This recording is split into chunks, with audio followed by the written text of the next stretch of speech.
Okay, let's bring in our political director, Adam Sexton. Okay, Adam, let's get granular here.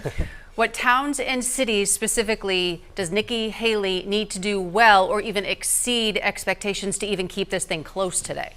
Well, Jen and Steve, tonight Nikki Haley needs to not get blown out in the more Republican-leaning towns, and she needs to do really well in the communities with those swing undeclared voters, and also in places you might normally think of as more Democratic strongholds. For instance, to have a really good night, she needs to be well over 50% in places like Portsmouth, Bedford, Amherst, Concord, Bow, Keene, Lebanon, and Hanover.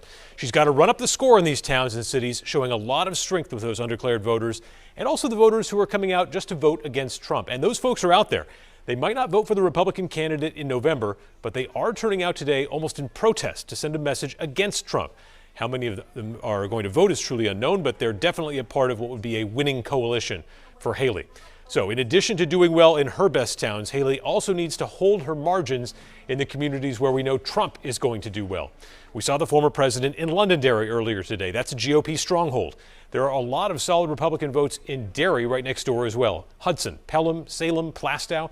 That southern tier, Rockingham County town belt there, it's like the conservative suburbs of Boston. They can end up giving a candidate a combined total of a pretty good chunk of votes.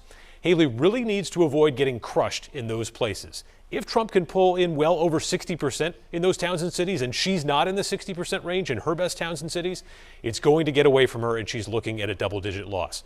She also needs to break even in places like Manchester, Goffstown, Littleton, and Laconia. If we see Trump with strong, decisive margins in those locations, that's another indicator Haley could be heading for a loss. Now, this is where expectations come into play. A lot of polls have shown Haley losing by double digits. If she can keep this closer, even under 10, losing by 5 or 6 would be something her campaign could run with to try to keep things going to South Carolina. But as Mitt Romney noted a few years back, there's only so many bronze and silver medals you can win in this process and carve out a path to the presidential nomination, because she's not up against just any candidate.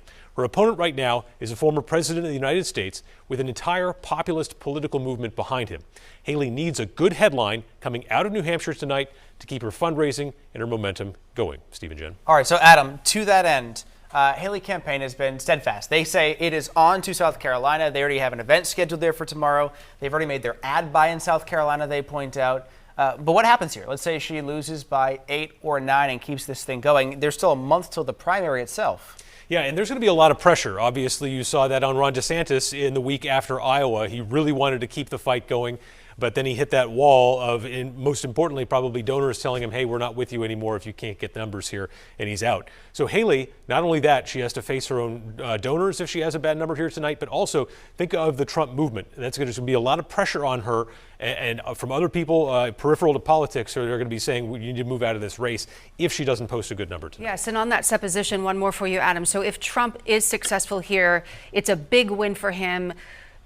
In the spirit of knocking Haley from this race, how unique would it be even moving out of this process and end it so early? Right. I don't think we would have ever seen something this early, this possible, basically, to this point. But, you know, I think we saw Gore and Bush lock up their nominations de facto in March of 2000. So it would be extraordinarily rare to see a race end in New Hampshire. We're usually the ones who just narrow the field.